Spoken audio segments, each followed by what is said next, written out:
15 Minutes with Scott Rizzuto, a performance from the Misfit Machine on the Tiny Stall concert, and an interview with Moon Valjean and Tim Convey from the Misfit Machine. All that, if you can believe it, and more today on The Number 2 Show.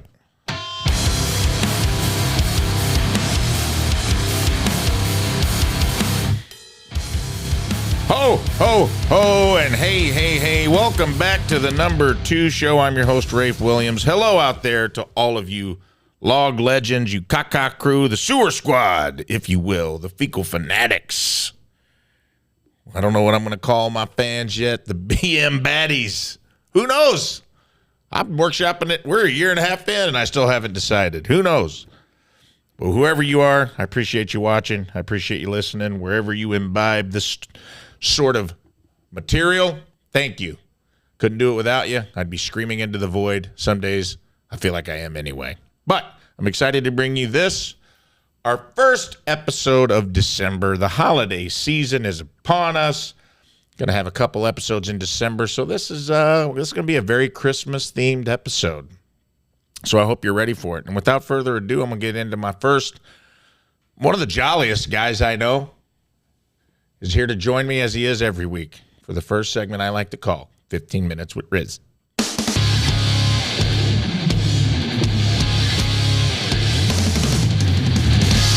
Hey, hey, 15 Minutes with Riz, brought to you by Rogers Service and Towing, live here at 18 North Central Tactical Laser Tag Studios in beautiful Burbank, California. Welcome. Ah, Burbank. Yeah. A little cold for Burbank. It is a little cold. It's actually, did I say Burbank? I meant St. Louis, Missouri, the Burbank of Missouri. It is considered the Burbank of Missouri. Yes, lovely. St. Louis, Missouri. Cold as hell. Dude, St. Louis, Missouri. I feel like that's where everyone, when I was a kid and we would watch like shows, I feel like that's where they all, it'd be like, Studio City. welcome to Studio City, beautiful Burbank, California. And that's like where you would have to ride in. Yeah. I feel like it was that and Rancho Cucamonga.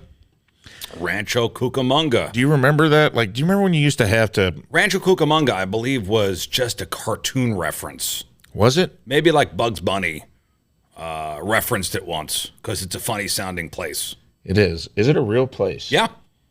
Oh, yeah, it is. Rancho Cucamonga High School. Yeah, it's a place. Wow. You think Bugs Bunny would lie to us? No. No. course Albuquerque and Rancho No, Cucamonga. Both of course. funny. Should have taken the right turn. Rafe, let me ask you a question. Go ahead. I don't know where we're going to go with this conversation, but I just want to ask you about wintertime activities, just real quick. Okay. We had our first snow here in St. Louis this past Saturday. Yeah. Were you a kid that would love to get out there in the snow, that first snowfall? Yeah, man, I was. And that's actually what I was going to bring that up to you. Oh, good. Those wintertime activities, because we're getting ready to go on a break. And I did. We were an outside. We did the redneck. I don't know if you could do it anymore, but we would. My dad's friend Rodney, who was everybody's dad had a friend. It was sometimes a Rodney, sometimes it was a Jeff. Single guy, no wife. Come hang out in the driveway, watch my dad work on the car, drink a tall boy Busch beer at 11 a.m. on a Saturday. But my parents trusted him.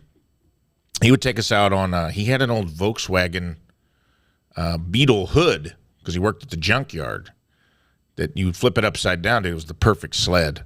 And he just drilled 2 holes in it, and he put a tow rope through there so the rope was something you could hold on to.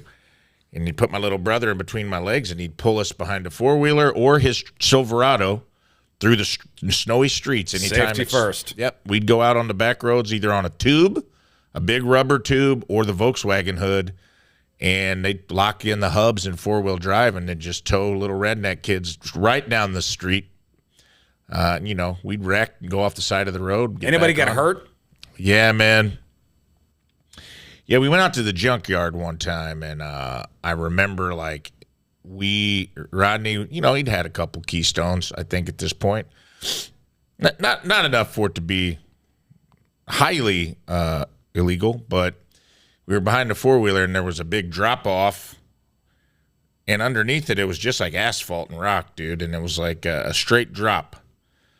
probably about 20, 30 feet down, like a sharp incline. And he's like, you guys want to go over this? And, we were little kids, Sure, dude. yeah. Let's go, Uncle Rodney. Rod went over, four-wheeler disappeared, rope gets taut, and we're cruising, dude. Yeah. And I just remember, like, when he went over, he went down. When we went over, we went out.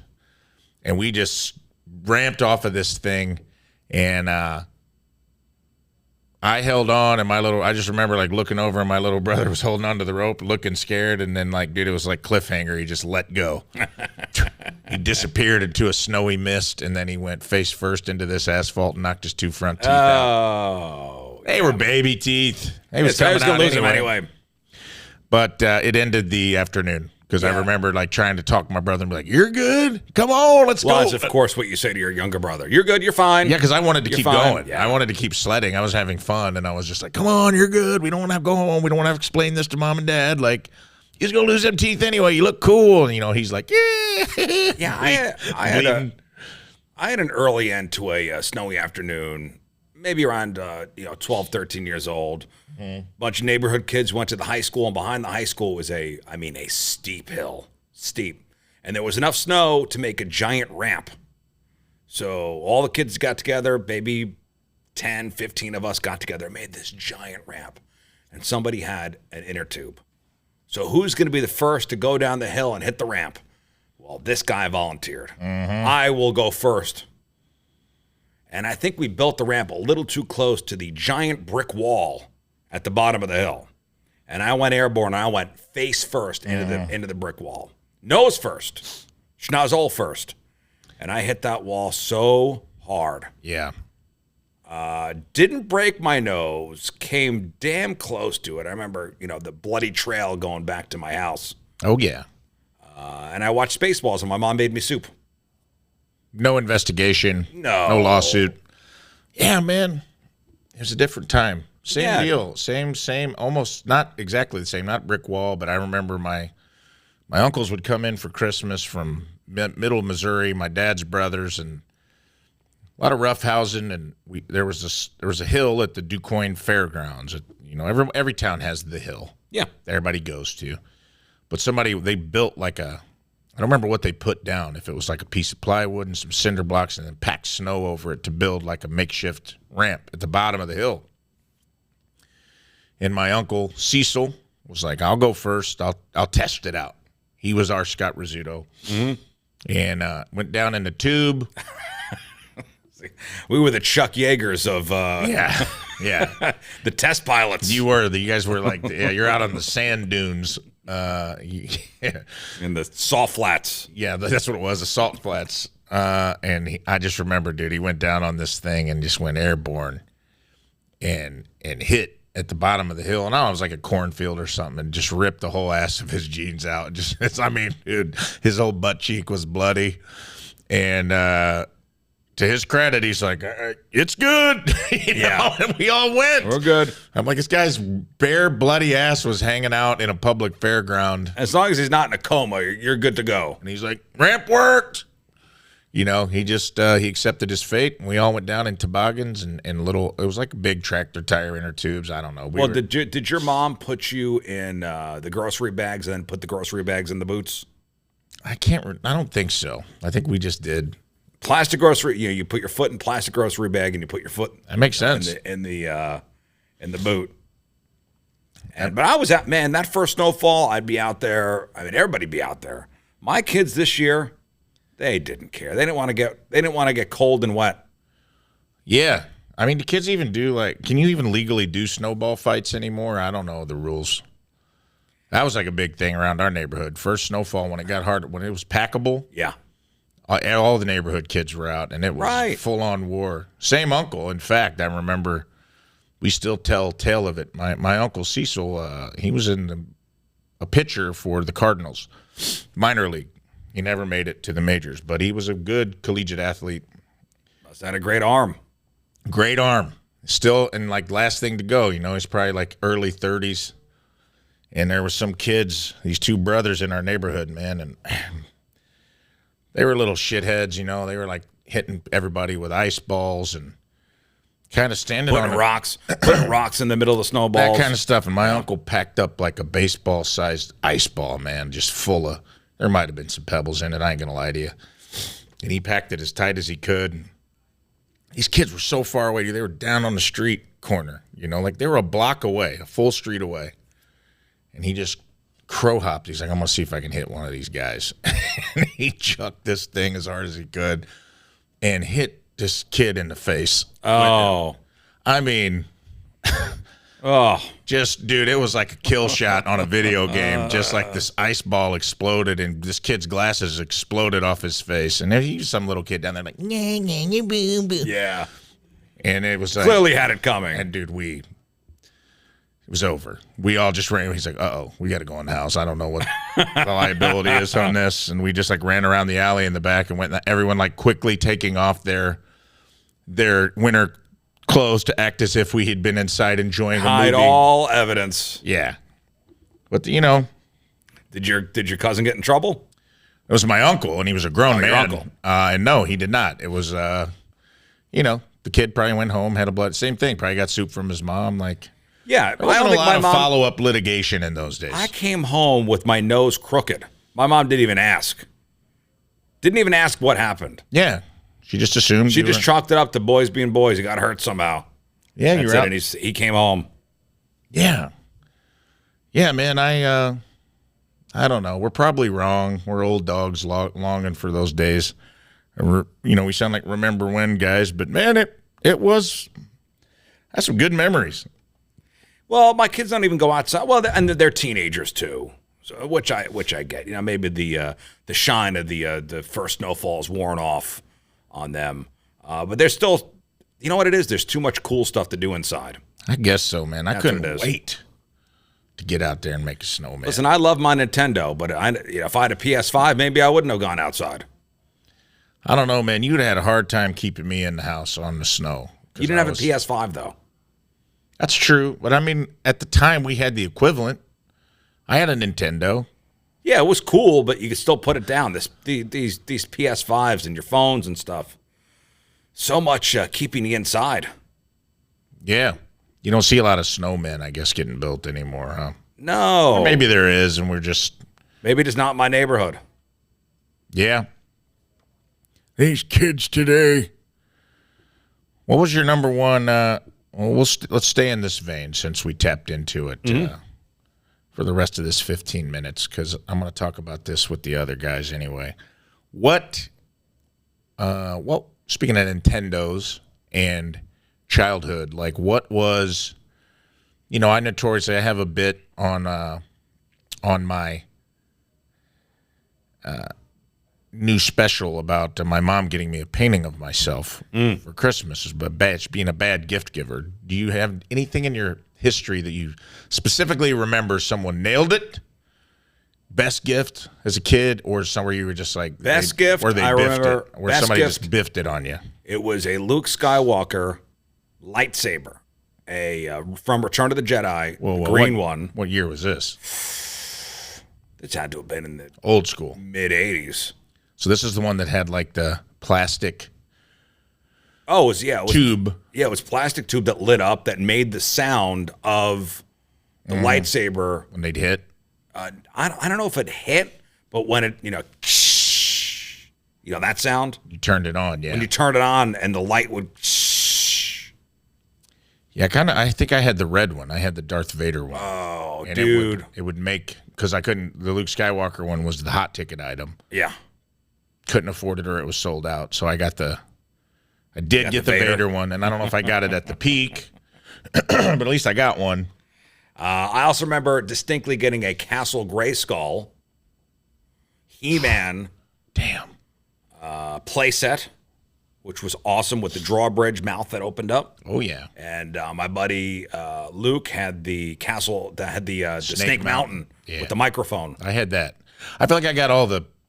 You got all the bad guy stuff. I got all the secondary stuff. I eventually got a Castle Grayskull, but not the year it was the hot item. I got it like later. I got Snake Mountain that year. Listen, anytime I got sweatshirts or socks, from somebody, like, we call those the goods. You got to get the goods, underwear and socks. Yeah, was there a time, though, you were, like, wanting something and you got, like, a... Yeah, I wanted a starter jacket, New York Giants starter jacket, and I got a knockoff. Yeah. I got, like 2 levels down. Because I guess they were sold out everywhere. I don't know what the point was. Or my mom didn't know what to exactly get. I said, I wanted, maybe I should have been more specific. I want a starter, New York Giants jacket. And she got a New York Giants branded whatever jacket. And as my buddies were all walking in with their Yankee ones, their Jets ones, their Giants ones, I had some just blue and red knockoff piece of shit. And I Did you get roasted for it? Yes, of course I did. Of course I did. Now, was this peak? I had a Lawrence Taylor. This is that era. This is about LT played till about 1988, right? 89. Yeah, I had a cool LT shirt. I just remember like a cool. It was like those shirts I used to just have like the person on like in the middle of making a play, like a Lawrence Taylor. God, it was cool. Oh, dude, I used to see Lawrence Taylor at a strip club by my house all the time. Oh, really? Yeah, you were a kid? When I was 17, 18 years old, my buddy Matt and I would go to a place called TNA's every once in a while. Every time we went in. They'd let you in? Yeah, they didn't really care. But every time we went in, Lawrence Taylor was at the bar. Every time. Yeah, he was a character. He was a character. He was problematic at times. I mean, I think he said he played a bunch of games on cocaine, speaking of snow. Oh, he would send prostitutes to opposing players' rooms, like in the middle of the night. As a tactic? As I'm going to get this guy tired so he doesn't play as well the next day. Brilliant. I wonder if it worked. I wonder if anybody was just like, yeah. Or is that one of those legends? Like, Derek Jeter would give gift baskets to women he would lay and send them on their way, which he denies, but I want to believe. Yeah, that was like the peak of athletic. They started really coming out with cool athletic gear back then. The starter stuff? Yeah, I wanted like... Do you remember the old action figures? And these were holiday gifts too. I think the brand was Starting Line. Starting lineup. Starting lineup. My friend still has the original Dream Team starting lineup in the box. And it would be like the figures, and they'd be posed, like the baseball players would be posed, and the football players would be posed with how they would be playing. Yeah. They were plastic, and you couldn't play with them or anything. You just put them on your shelf. But man, those were hot too. Yeah, I had this. I'm trying to pull it up right now, see if we can. I don't know if I can get it big enough. Yeah. What is that? Oh, the Dick Butkus? It was a shirt that said Butkus never wore an earring. And it was tight. And I used to wear that under, and they had another one that was Gale Sayers never pumped up his shoes. Yeah, when men were men. Men didn't wear earrings unless you were a pirate. This was the equivalent of what we're doing right now back then. Yeah. This was it. Can you see this one? Here, see if we can get it. It's just Gale Sayers. Sayers never pumped up his shoes. Yeah. I had both of those shirts, and I wore the Dick Butkus one. I cut it off and wore it under my pads in high school. Thought it was so cool. Yeah, to get the power of Gale Sayers. I had the Dick Butkus one. Oh, the like, Dick Butkus never one. wore an earring, like the tough guy.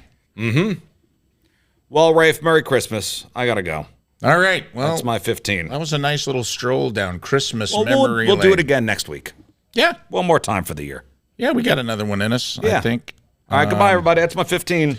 All right, that concludes a segment I like to call 15 Minutes with Riz. We took a stroll down memory lane snow globe, and he's gone.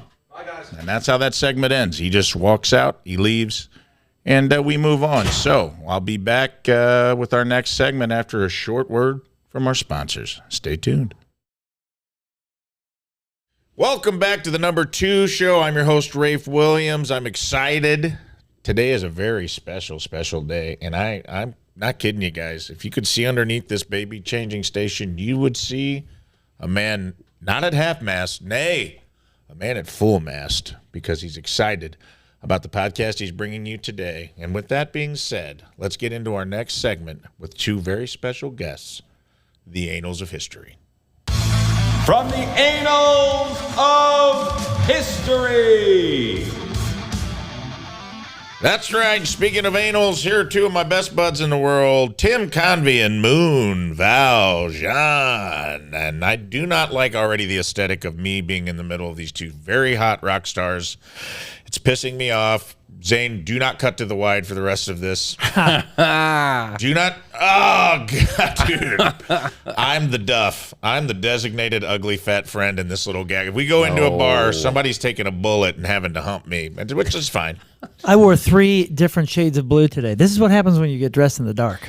Yeah, I'm very blue, but I do like that old school point shirt you're wearing. I know. I found this in the drawer. This is like hasn't been worn in 10-something years, and I put it on thinking, wow, I'm going to rep, dude. And I forgot that I was doing the number 2 show today, so I'm really looking good. You're I'm repping hard. repping solid. I look like a total simp for the company. I love you, Hale Hubbard. Yeah, we gotta do that occasionally for things that I say on here anyway. So I'm gonna pull that clip.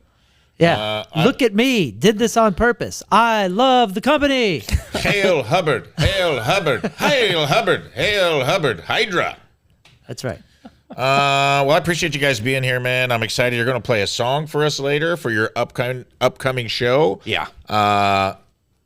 Punk Rock Christmas. When is that? Go ahead and let's plug it up top. We'll plug it at the end. December 7th. Saturday, December 7th, we got 2 shows, a 3 p.m. show, a family matinee, we call it, and then an 8 p.m. show. And this is year 3. So we started at Del Mar Hall, moved up to the pageant with 1 show next year. Now we're 2 shows at the pageant. So it's all your favorite Christmas songs and then a few originals that we've done, played by us and then guys from other bands here in town. So it's guys from Cavo and Tidal Volume and the Greek Fire guys. And yeah, it's going to be, it's bigger and better every year, so we're excited. And this is a national, let's be honest, guys. This is a national talent. You guys could take this thing on the road if you wanted to.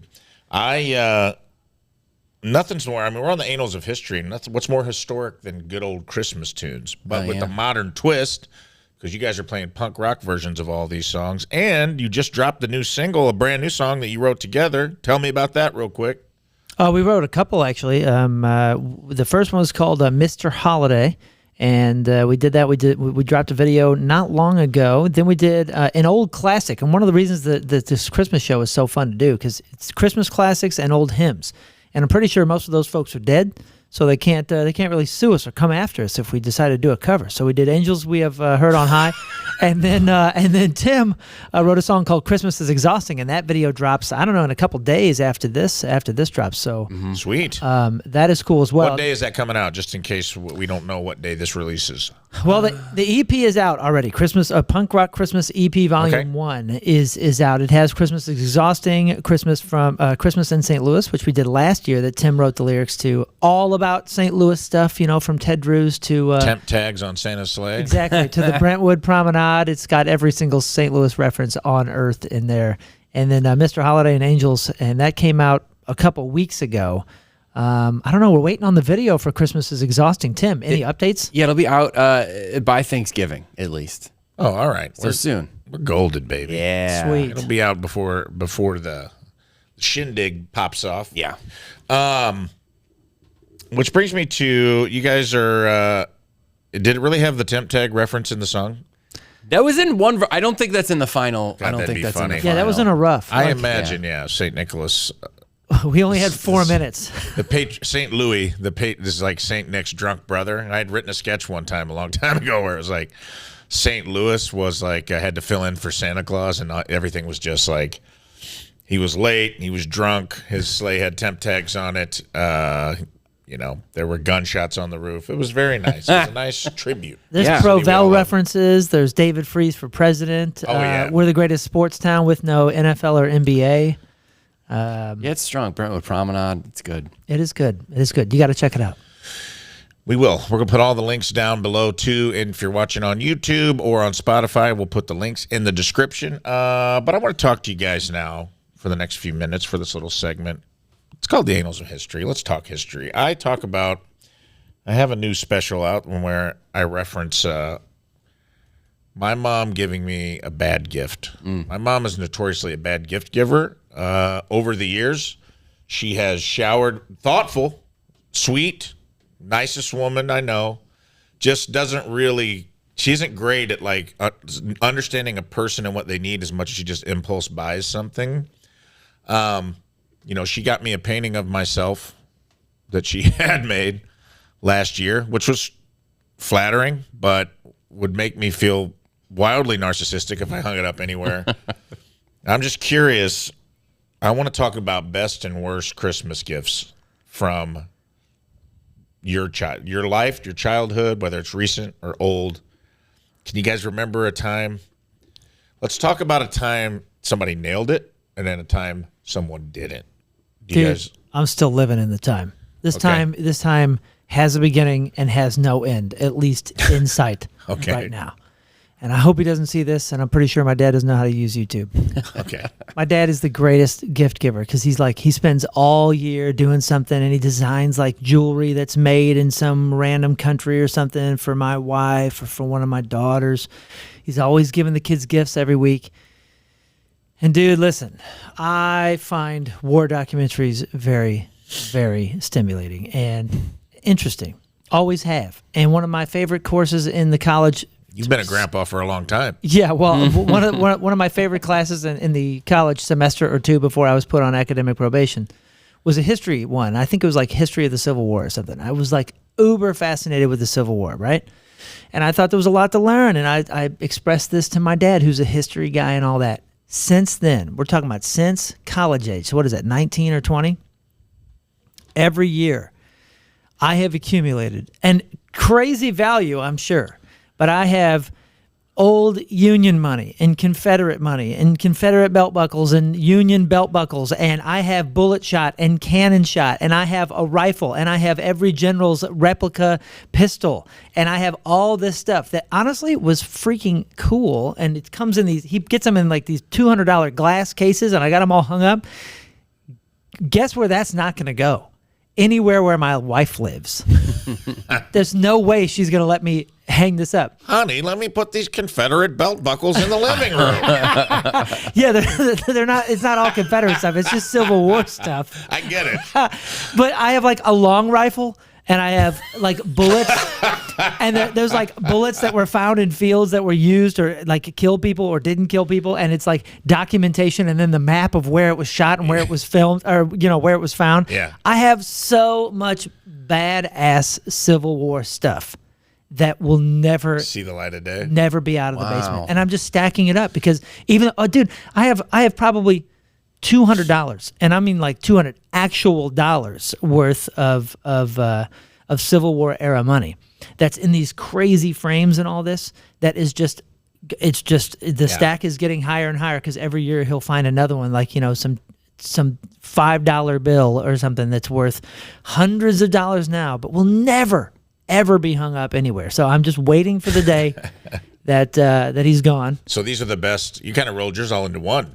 And these are the best and most useless gifts you can ever get. It's still going, dude. I have no idea what's coming this Christmas, except for I know that it's gonna go with that. Dude, I like to imagine you when your wife's not home, kids are away. You're just like, I'm gonna hang a musket under that Live Laugh Love sign, and I'm just gonna see if anybody notices. Dude, don't Moon's think. just in there putting up like puts a little gun rack in, like right under his wife's got a beautiful wreath and like a Live Laugh Love sign and pictures of the family, and then just right underneath that he tries to sneak a musket onto the wall. Dude, it happened. I got divorced, and before I met my wife, while I was divorced, I moved into a place. King Scott lived with me, and in this house, dude, it had this big vaulted ceiling, so there was a lot of wall space, right? And I was like, oh, the day has come. So I had all my like vintage soccer balls at different places of the kitchen, like above the refrigerator and all these different things. And then if you look around, you just pan around, you see all these modern guitars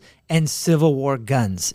It was guns and guitars, dude. It was the coolest bachelor pad for a guy. And my wife not to ever bring a woman to. Yeah, no, dude. And these are my Star Trek Next Generation commemorative plates. This is an actual Klingon sword that Worf used in episode 182. Yeah, it was all weaponry, nerd weaponry. And when we started dating, she came in and she saw it. Oh yeah, and we had Christmas lights year round, like up by the soccer balls. Dude, it was full bachelor pad. My kids liked it. I liked it. King Scott liked it. Of course, kids liked it. It was like being at a freaking city museum. Yeah, never did I realize how tacky it was until we decided to move in. And it was the day that we moved in, and I was bringing that stuff down.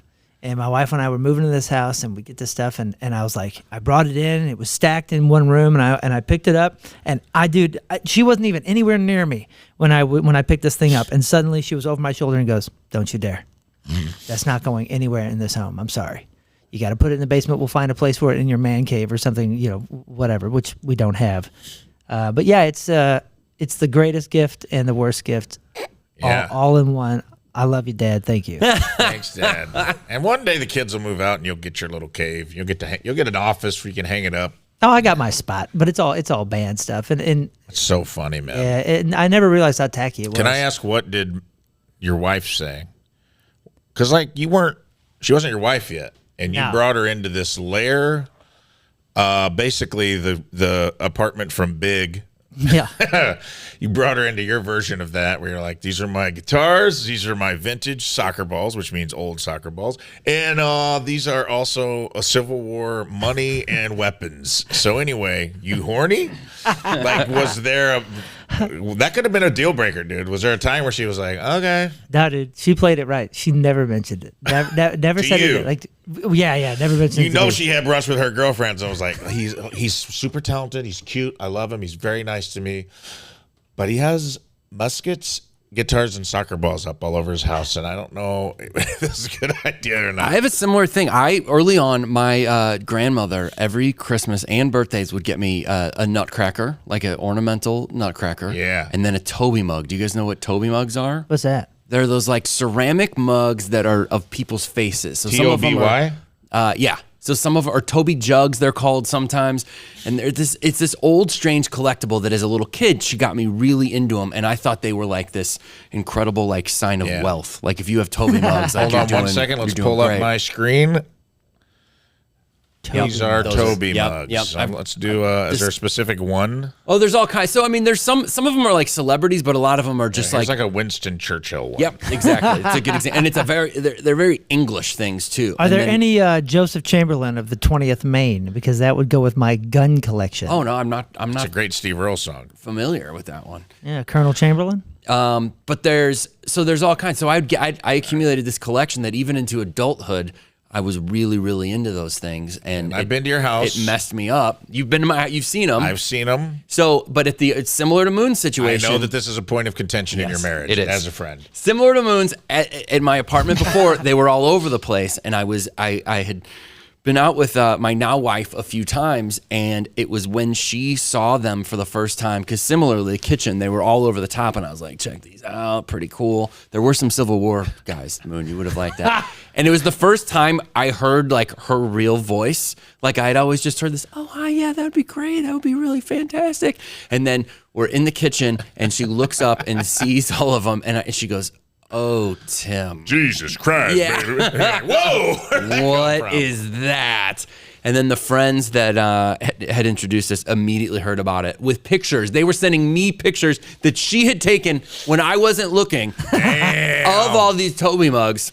And but we survived it. Now in our home they live in the basement. But Yep. similar to your situation. Yeah, dude. Yeah. Yeah, I've But the seen- Nutcrackers come out for Christmas, so that's good. Hey, if we ever rent a place for the band, dude, it's gonna be dude. decorated so sick. Toby mugs and muskets. Silver, Nutcrackers. Yeah, dude. If you guys ever, Sounds like paradise. what a tour bus that would be. Yeah, dude. Just be like, you guys going on tour where you got like secret cocaine drawers and like, maybe some lights like for EDM and stuff for the after parties. You're like, no, but Tim did bring all of his Toby jugs, Yeah. and Moon's got Confederate money, so Yeah, we got antiques, and the driver can't drive over 15 miles an hour. It's Yeah, worth a literally. ton of money. everything's super breakable. No, dude. Here's the thing. So my dad still does this, and every single year. Every year at Christmas, not only will he give everybody like some specialty gift, but he'll give me some Civil War thing or something like that. But he also gives us an Altoid tin filled with coins, and the coins have to coincide with our birth year. So he'll give one to my son for his birth year. He'll give one to Mallory for hers. He'll give one to mine, and like some of these coins are pretty freaking rare, but they're like mixed in with all these like random quarters from Georgia or something, right? I'm pretty sure. I'm almost certain. And I've asked him this, and he gives me some weird answer. You know that whole there's always money in the banana stand thing on Arrested Development? I'm fairly sure he's like putting his fortune into random freaking coins or like rare things and handing them over slowly to see if we pay attention, and like we'll be rich someday if we paid attention and like took care of them. And if we didn't, on his deathbed he's gonna be like, all those things are worth hundreds of thousands, and if you can't find them, screw you. And he, kicks. I'm fairly certain he's setting up there's money in the banana stand thing. Every Altoid can has a set of coordinates written in invisible ink Exactly. inside the lid.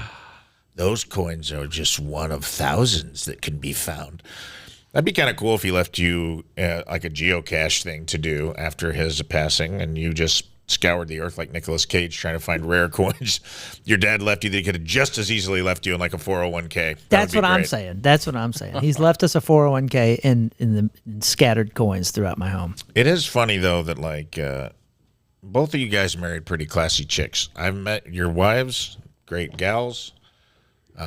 Opposites attract, man. I guess that's what it is, because I'm like, you guys are just a couple like, you're snazzy dressers, you're good-looking guys, but you can't decorate for shit. You got fucking problems, man. Yeah, we got no style. You got no style outside of your personal appearance. That is where it ends. If you saw how I was raised, I'm doing pretty good. Yeah. Hey, bro, I should not be throwing stones, believe me. I don't even I wear the same shirt every day because I just gave up. So you're a step ahead of me. It's just funny because I've met both of your wives, and Tim's wife is, I mean, your wife, Moon, is literally makes clothes and sells clothes and she is a purveyor of style. Tim's wife is like one of the she looks like I've always said she's like a Hollywood beauty. She's always dressed nice, classic beauty, very well spoken, eloquent woman. You know what that means? Married you two turds. Yeah. That means that Tim and me are projects. That's right. Oh, fixer-uppers? Yeah, maybe we were fixer-uppers, dude. Yeah. Like they needed a challenge. And they're like, man, this guy's got a lot going on, but it's going to take a while to chip it. Yeah, or they have issues. There's things that they're compensating for. Yeah. They're like, I just need someone to make me feel better about myself. Yeah. I haven't found the issues yet. I think we're diamonds in the rough, and they knew it. Yeah. Aim for the middle, and you won't miss. Uh-huh. All right, so the Toby mugs, Tim, that's something you chose to collect. No, well, I mean, yes, sort of. I mean, I think can you recall any other bad gifts that maybe someone got you that you didn't like? Yeah, I remember feeling real dumb one year. So within my family, as we got a little bit older, we started just doing a Secret Santa, like you draw a name thing, right? We did it for a few years as we got, probably college and beyond. And I'm the oldest of four, and my brother one year sabotaged the Secret Santa thing, right? So he's like, oh, they're all we're gonna draw the names out of the hat, and he had just written down his name multiple times. Everybody picked one, and so we're like, oh, I got Chris, but we talked and realized it, right? So my other siblings and parents and I were like, don't get him anything. He wants us all to get him gifts. Nobody get him anything. So Christmas morning rolls around, and he's obviously, you can tell he's real excited about what he set you guys up. Yeah, everybody got him something thinking it's great. None of us got him anything. Well, it turns out he got really incredible gifts for all of us. And that was his way of sabotaging the thing and making it. He'd get the laugh and then hand out all these gifts. We got him absolutely nothing, and he gave all of us this really cool stuff. He got me this Moog Theremin, this really cool instrument I still have and use all the time. And we all just look like the biggest jerks ever. I just like to pause this story after we just talked about decorative, stylistic problems that he's excited about a theremin. That he got. If you guys don't know what a theremin is, it is only the Addams family would be excited to have it. Oh man, are you kidding me? It's so cool. You can need a theremin in here. Have you ever played with a theremin? I actually before? have. I did a. Woo. It's basically this thing you use energy. I'm trying to find a good one. It's so the best example of it that people know is the beginning of "Good Vibrations" by the Beach Boys, and then you also see Zeppelin and Queen would play them on stage a lot too. But the Good Vibrations is. Here, let's cut through this ad. We'll cut this out of the final because we can't afford YouTube Premium. And I'll skip the ad here in about 3 seconds. We're going to listen to a little bit of a theremin, Tim Convey's go-to instrument. That's right. All right, this girl. Of course, you picked this. Yeah, this girl definitely plays with crystals. Come on. It's an invisible laser string. She knows what she's doing, though, at least.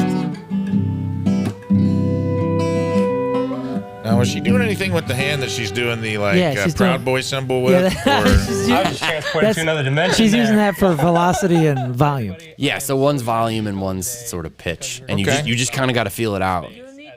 But look up like Zeppelin or something doing it. That was a little too. Hey, dude, I just put in New theremin, agey. and this is what popped up. So Well, this is what this is what bad the rap. theremin community is leading with. No. Wow. No. Don't put that on me. That was in your search history. You like Theremin them. algorithm needs to readjust. Theremin Zeppelin. Yes. I hope, and I hope it's somebody on a blimp. Yeah. I hope it's the same chick on a blimp. All right, Whole Lot of Love. Is that theremin solo? Works maybe live, yeah. Theremin solo. Let's see what it is. Again, this won't be in the final broadcast. This is where we just hang out. I think everything a theremin is a solo. There's not a lot of group theremin. Here we go. The theremin solo.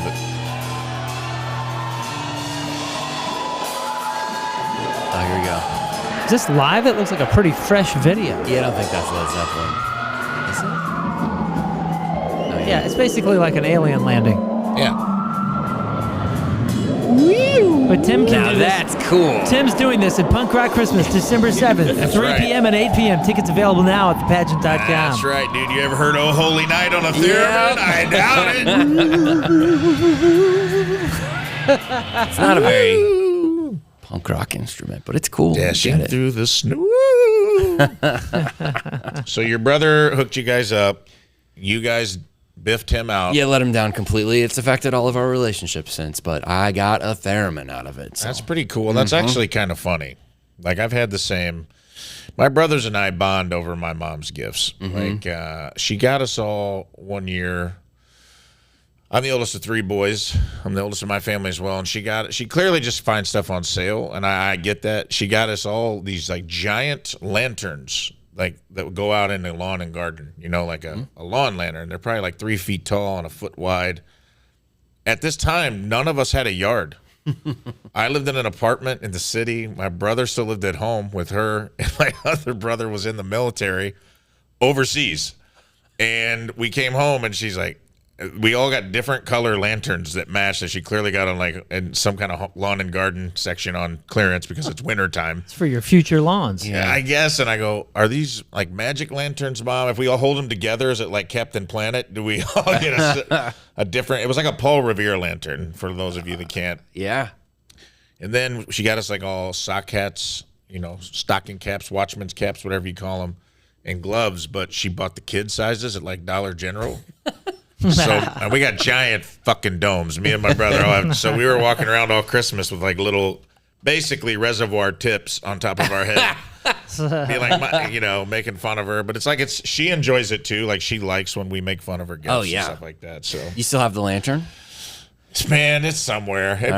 Honestly, it's probably at her house. If Okay. I'm being completely honest. It never changed, by the way. Like I'm self-proclaimed bad gift giver. Like I don't. Yeah, you say that about yourself. I don't hit it very well. I mean, I do on occasion, but I'm not. I'm a consistently decent to bad gift giver. Whereas my dad, like I said, with the Civil War stuff, and I'm kind of tracing it right now, and I'm thinking, and it's all coming back to me. So my brother's real into baseball memorabilia. My mom's the biggest baseball fan ever.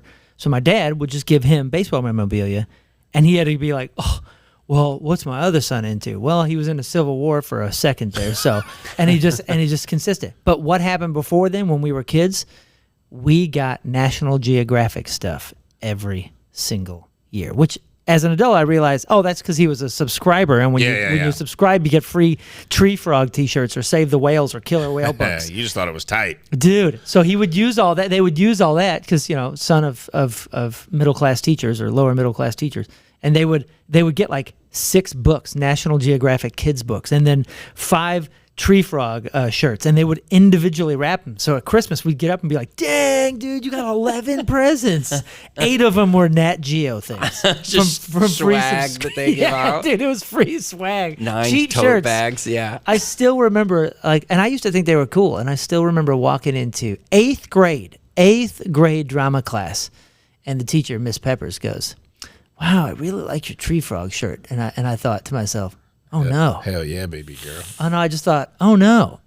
I've never been more uncool," and I was already uncool to begin with. And I realized, like, I love you had pockets full of Confederate money, and you're like, I've never been more uncool than this Tree Frog shirt. yeah, that happened just a few years later. But I remember it took to 8th grade for me to go, I got to stop wearing my National Geographic free shirts, dude. Yeah, it's It'd be tough. cool now. Do you have any of those? Dude, every single picture of my childhood is in a National great. Geographic. There's tigers, there's Save the Whales, there's the killer whale one, the tree frog. I mean, I had them all. If you saw them on an infomercial, You got wore them. it. Yeah.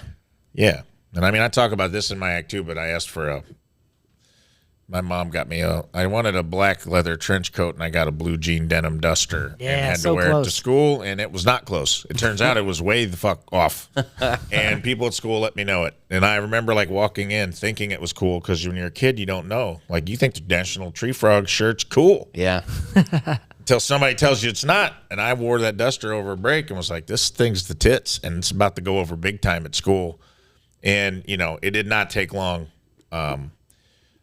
There's over 500 ways to be called a gay cattle rancher. I know all of them, and it hurt my heart. And I just remember, like, it doesn't go over like you think it's going to go over. You kind of walk in and take your lumps at school, and it can be brutal. That was all. Like, I was like, yeah, this is cool. I'm going to pull this coat off at school. And then I got there and immediately was thumbs down by an entire student population on what this coat was going to be. Bummer. You'd think a duster would be a duster, You'd think, but it turns out stonewashed denim doesn't go over as much as black leather, and that's okay. That's totally fine. You ever weather the full cycle? I remember I had Reebok pumps, which I thought were super cool. Turns out within the week, they were not cool at all. Yeah. Then I tried to pull off the irony wear. Like, how hilarious is this, guys? I'm wearing Reebok pumps. because they're uncool. Gotcha. Yeah, exactly. Not sure I executed. You know what I mean? Like, I feel like that, like, New Kids on the Block was like, it was like, man, this is pretty good. And then they were you had to make fun of them all the time. But then, like, kind of funny if you were rocking something that said New Kids on it Dude, a few you remember, weeks later. like my son wears New Balance now, and like he matched my dad and my mom when they came over, and he's like, these are the hot shoes right now. Everybody's getting on StockX and all this kind of stuff. And I remember, I thought, man, it's cool to wear your grandpa's crap. And I was like, when was it ever cool? And then I realized, oh man, you guys remember the bucket hat thing from like '93 or Oh, so? yeah. We were wearing our like those bucket, not even like Kangol caps. We're talking like cheap. Like Fila, LL Cool J. Yeah, like $3 Yep. fishing bucket hats. Stick them in your pocket. Straight up grandpa. Like, I remember going into my grandpa's closet and being like, he's not going to miss these 3. Uh-huh. And then that. Hey, where's my bucket hat? My grandpa would come over. Got my favorite lure in it. Mine would come over, and I knew if I was like, oh, that's a great shirt, he would leave it on my bed. By the time he left, it was just there for me. Wow, And I that's got cool. I got pretty, but like, Grandpa left tits out, bare velour. chested. Yeah. See you guys. There's another old man walking out of that house shirtless. Good God. What are we Every doing to these Sunday, people? right around this time. I got some good stuff. And in the 90s, everything you wanted to be like 3 sizes too big. So it was great. Yeah. Yeah, good point. It was great. Good Still point. got some of that stuff. You guys seeing the kids in the New Balances now? And I don't even mean like the cool, because New Balance is totally flipped. They've made some badass models. There's some really cool models now. But I'm telling my kids are wearing the uncool. Yeah, the white with the blue and the Yes. 879s, baby. Yeah, that look like Rockports, like my dad had to graduate from Rockport to New Balance because that's the only way he could keep his balance. Yes. Those are the grandpa. There's 2 shoes that are grandpa wear. Issue. It is the white New Balance with the blue end. You get 2 pairs of those, one to mow the grass, one to wear to weddings. And then you get your workout garb, and I saw a guy at the gym yesterday in them. It's those white Nikes with like the little blue stripe Oh yeah. You know what I'm talking about? Yeah, Nike. nice. Nike makes a grandpa shoe too. They should be Yeah. called minnows, like little swoosh is a They minnow. are. It's just a minnow swimming across a white shoe. But yeah, I've been seeing kids are ironically wearing those. And all I could think is, well, you're going to have plantar fasciitis one day, and the irony's going to be on you, fuck boy. I respect it. I get the night. I did Converse for way too long, and I paid the price. Oh yeah. Yep. Oh yeah. That was you were asking for. I it. remember getting like the cool. I don't even remember. This is probably like height of Ice Cube, NWA, and I just wanted the Raiders starter jacket. And I hate the Raiders, but I wanted it. Yeah. And my friend got it, and he got that hat. It was like a Raiders hat that had like a metal plate on the bill. Like, you know what I'm talking about? It had like Yeah. a reflective chrome Cybertruck metal plate on the bill, and I'm like, that hat's the coolest hat that's ever been made. That you can wear that for the rest of your life. And I'm like, 10 minutes later, I'm like, that hat sucks. Dude, I remember my dad wearing Chucks like from the 60s, like Chucks that he had that were decades older than me as a kid. He was like, yeah, you should try the Chuck. We used to play basketball in this. And I was like, oh, basketball must be a real supportive shoe or something.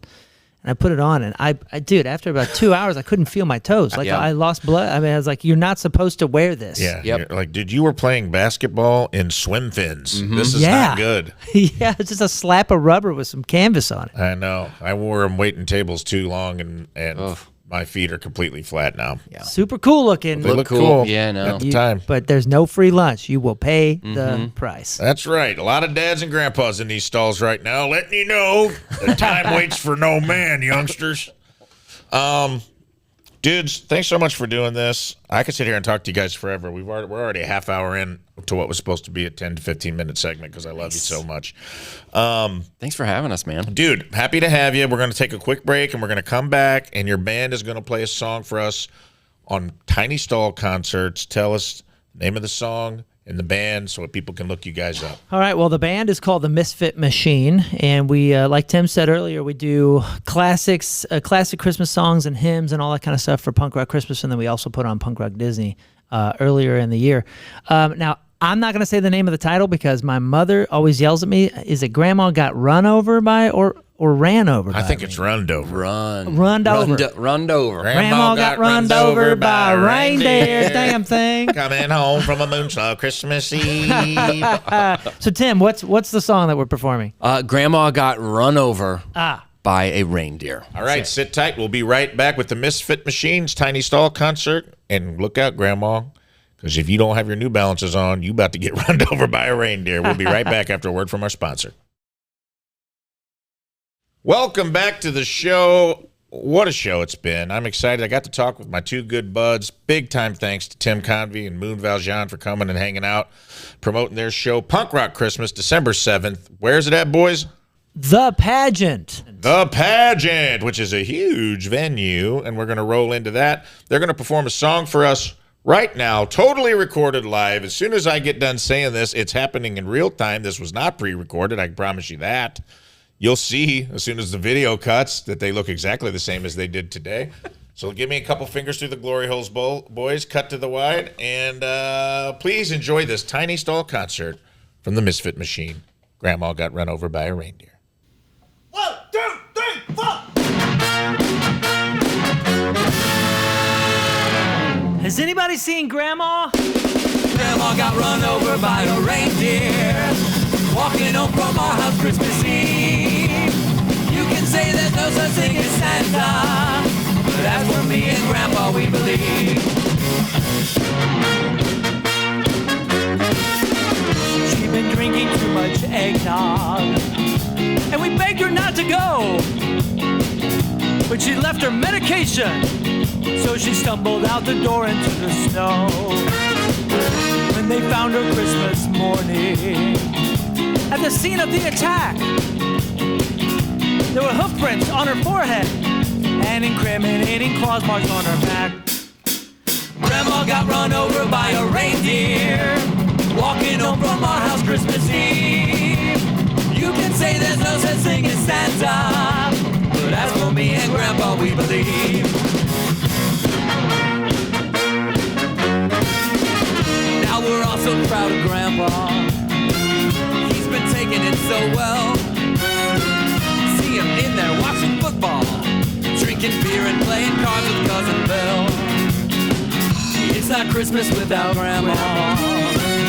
All the family's dressed in black, and we just can't help but wonder, should we open up her gifts or send her back? Send her back!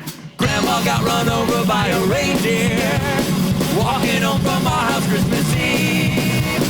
You can say there's no such thing as Santa, but as for me and Grandpa, we believe.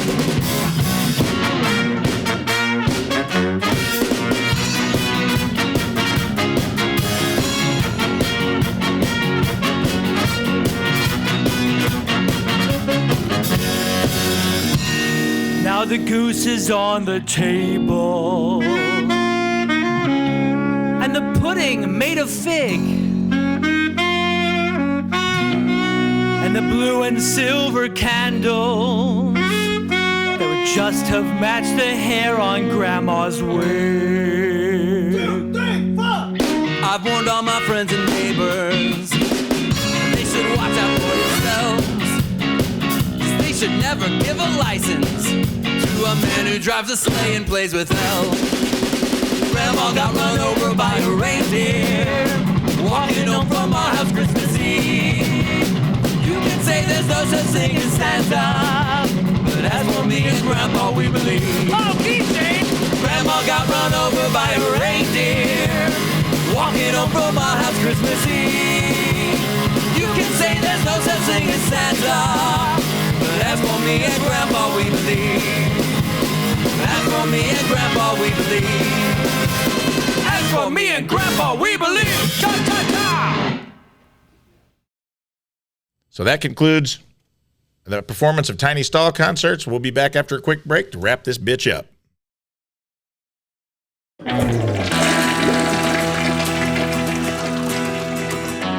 I know it's weird to ask for because everybody does it and it's kind of lame.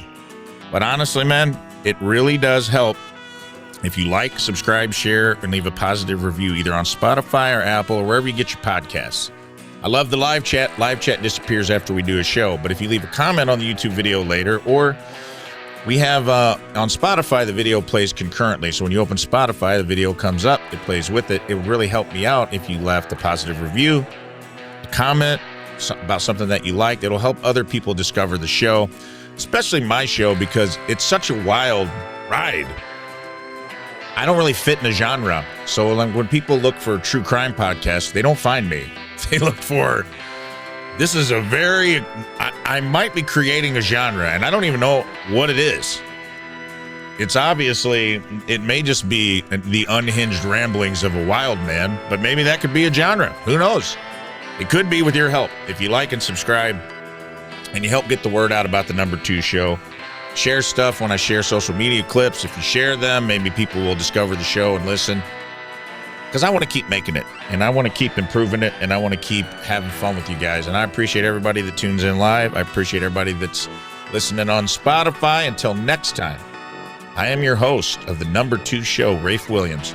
Stand-up comedian, actor, entertainer, lover of Reba McEntire, always right front to back. I love you. See you next time on the Number 2 show. Bye-bye.